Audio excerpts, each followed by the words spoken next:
We're going to get into snake maps, signs and symptoms, and what you need to do. Now keep in mind, spring doesn't only bring flowers and sun. It can easily also bring out animals that have been hibernating, snakes, toads, frogs, you name it. You name it. As you know, snakes are cold-blooded.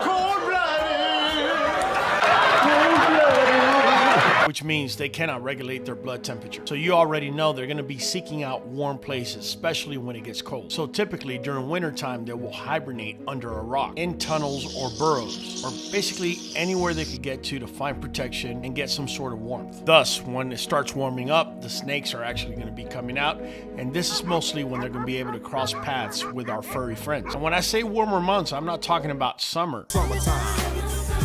Summertime when the weather is hot. I'm talking about just spring, depending where you live. Dealer tonight, you know we love the warm weather, but the problem is so do creepy, crawly things that live outside. We're talking about snakes here, and Elizabeth Irwin breaks down what you need to know to avoid a trip to the hospital. This is why it is important for you to know what snakes are in your area, as well as the predicted climate in your area. 60 degrees seems to be their threshold. Once the temperature outside is 60 degrees, they'll begin to brumate. What? You don't know what it is? Neither did I. I had to actually look it up. Brumate is a state of lethargy that they get into. It's not necessarily a full-blown hibernation state, but it almost seems like it's the step right before it. So it depends what neck of the woods you're in. My neck of the woods, it's a jungle out there. If it's 61 degrees or higher, more likely than not, you're going to cross paths with a snake.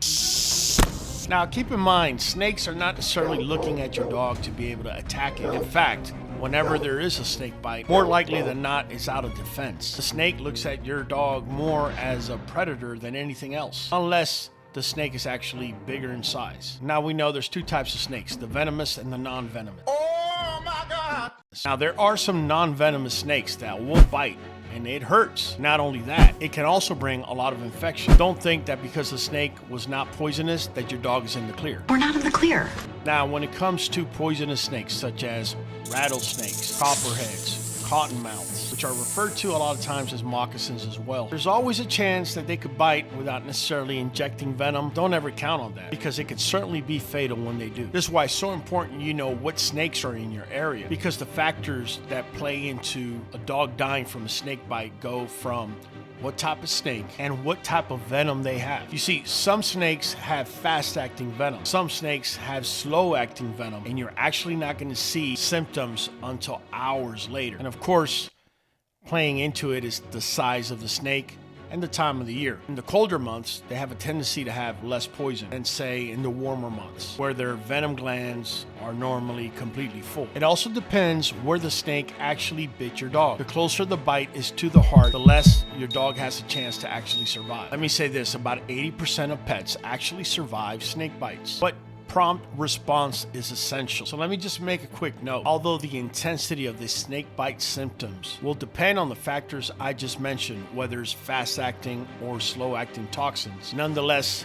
these are the symptoms you need to be looking at. One of the most telltale signs that your dog actually got bit by a snake is a sudden collapse, and then suddenly they get up like nothing ever happened. If your dog doesn't normally do this, it'd be a very good idea to check him out. Another symptom is trembling, shaking, or just twitching of the muscles, excessive salivation, drooling or frothing at the mouth, diarrhea and vomiting, unsteadiness or visible weakness in hind limbs, bloody urine, which is also known as hematuria, dilated pupils, and no one wants to ever see paralysis. The one thing you want to check your dog out for is for snake bite wounds anywhere in the body, as well as pain or swelling around that site. Typical bites to a dog are going to be usually in the face, neck, or legs. In many cases, there may be no pain or swelling, so this is somewhat of an unreliable method. Nonetheless, you got to check. Now, this is really important.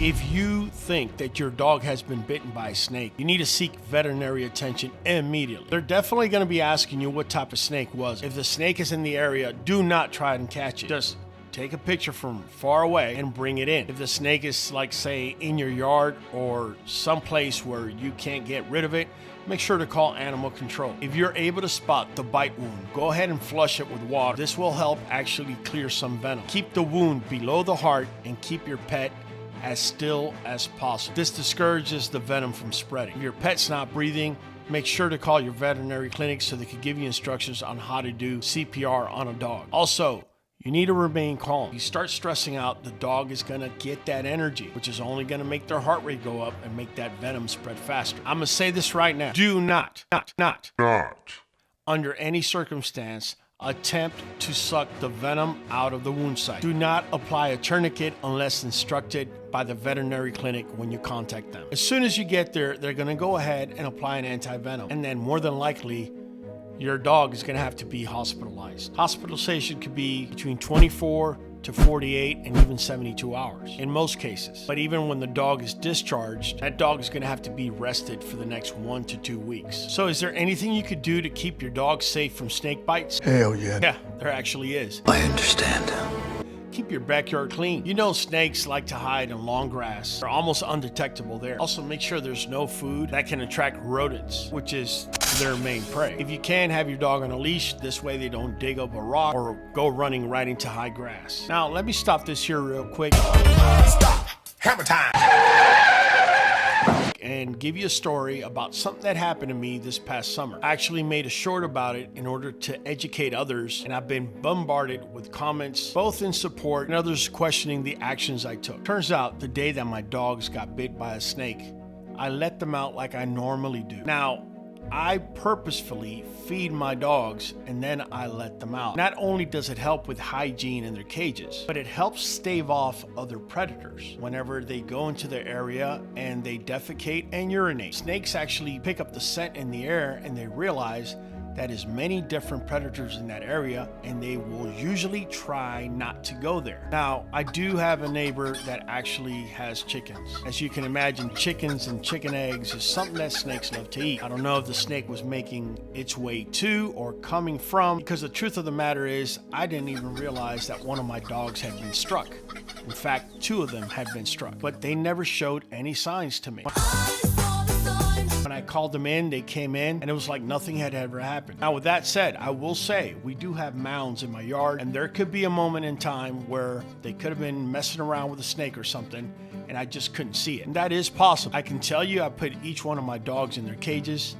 Not one of them was showing any type of signs at that particular moment. I didn't see blood anywhere. I didn't see frothing, swelling. They weren't unsteady on their feet. None of that. Now, the 2 dogs that got bit was my girl Genesis and my girl Cadabra. Genesis at the time was weighing 132 pounds, and Cadabra was weighing 98 pounds at the time. Once I put my dogs up, I went ahead and made sure that each one had water, so I was actually interacting with my dogs. Not exclusively with any one of them, I was just making sure that the level of the water was at its fullest in each one of their buckets. My girl Genesis was laying down on her belly. She was breathing with her tongue out, like she normally did because it was a hot day. And so too was Cadabra, and so too was the rest of the pack. No signs of blood, no signs of anything. I will say one thing, though. Cadabra and Genesis are barkers. So looking back, it makes me think that maybe when this interaction happened, if they realized it happened, they didn't bark to alert the other dogs. Or not one of my other dogs were there because they would have barked. Now, we do the very best to keep our grass down, but where I live is swamp-like. And if we get heavy rains, there's no way you could go out there and cut grass because the ground becomes like mush. And the lawnmower would just pretty much sink halfway in there. Now, looking back, I don't recall having high grass at the time, but I do know that after rains, it is possible we have to wait 3 to 4 days for the ground to actually dry out before we could actually cut the grass. And I remember vividly, 2 days prior, we had a storm. Long story short, I went inside of the house and I came back about 2 to 2.5 hours later. And it is then that I saw this. For those of us living down south, be very mindful of snakes. So I immediately checked out Cadabra, and I noticed that she did have bite marks on one of her lips, which prompted me to call the veterinarian immediately. Now, my emergency veterinarian is about 2.5 hours away, and they see snake bites not just in dogs, but in cattle, horses, livestock in general. He asked me if I had antibiotics and if I knew what snake it was, which I responded, there was no way, I didn't know. He asked what type of snakes that I normally see in my area, and I said copperheads, and they usually come out in the spring. That's when, if you do see them, that's when you're gonna see them most. But I had never, in the time that I've been living here, seen one in midsummer. That's not to say they weren't there, I just didn't see it. He asked me if I had any other dogs that had been bit. So I immediately started checking the other ones, doing the eyeball test. And I noticed my girl Genesis was the only one someone laying on her belly at this time, and she looked like she was sleeping. So I immediately headed in that direction, and she had passed away. Her head was swollen at this point. Not to the size of a melon or anything like that. It was noticeably swollen because 2.5 hours had passed from their interaction of being outside, and my vet being 2.5 hours away. We're looking at 5 hours from the point of the bite, at which time the vet told me all you could do right now is give antibiotics. He said you can give Benadryl just in case it was something else other than a snake, even though I showed him the wounds. We were 99.9% sure that's what it was. And he said all we can do now is pretty much sit and wait. He had mentioned to me if I would have caught that right away and I had my dog in his clinic within an hour, then the probabilities of saving the dogs would have been excellent. Excellent. Excellent. Dang. But because 2.5 hours had passed and I had yet another 2.5 hours to drive, he didn't want me to move the dog at that point. I gave the antibiotic to my female. I also gave her Benadryl, and all we did was pray. Every day. Literally the next day, as you saw in the video, she was up and at 'em. Swelling had gone down. She was acting like pretty much nothing had ever happened. Her appetite was back. She was eating, drinking water, playing her horsing around, the whole 9 yards. Now, we can come to many conclusions. The vet said that more than likely, if it was one snake, possibly unloaded the majority of the venom on Jenny, and somehow Kadabra probably got the lesser of the two doses. Again, this is the first time happening to me, and I'm kind of leaning towards that theory as well. If you like dog behavior videos, even dog pack videos, or how to take care of your dogs, make sure to click on this next video. My name is Raul from the Q, and I'll be catching you over there.